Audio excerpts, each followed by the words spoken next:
tayong tinatawag na PPP or purely penile papules. Ito po ba ay nakakahawa? Katulad din po kaya ito ng STD or STI? Paano po ba ito gamutin? Meron po bang home remedies para maalis ito? Ang PPP or purely penile papules po ay tinatawag ding hirsutoid papillomas. Actually, they are very tiny po. Super liit lang sila mga madam and sir. Para po silang yung whiteheads na pag ginanon nyo sa ilong na may ganon-ganon. Ano? So, matatagpuan nyo lamang po itong PPP sa glans penis or sa head part ng ari ng isang lalaki. Tanong, nana po ba ang PPP? What?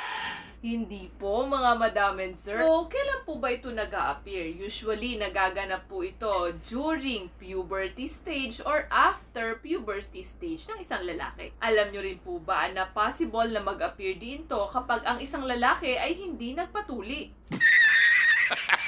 Tanong, nakakahawa po ba ang PPP? Hindi po, mga madam and sir.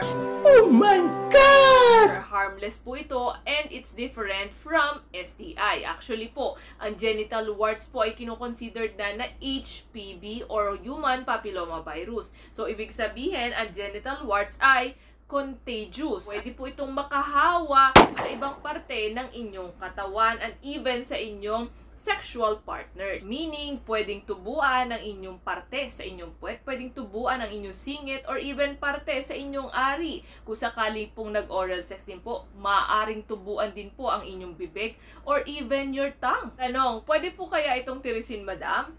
Actually po, mga madam and sir, kung sakali pong kaya nyo po itong pigilan, huwag po. Bakit? Pwede po kasi ito maging port of entry ng infection.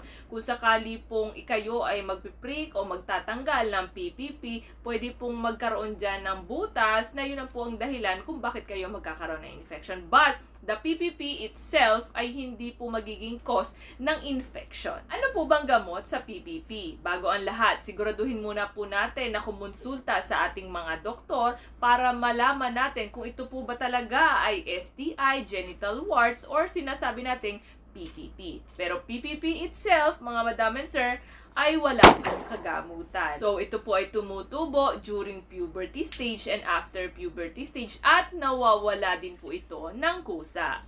Next, mapipigilan po ba natin ang pagtubo ng PPP? Kung kanina, mga madam and sir, ang cause natin ay wala. Ang treatment natin ay wala din. But sorry, dito sa prevention, wala din po, mga madam and sir. Hindi rin po natin ito mapipigilan.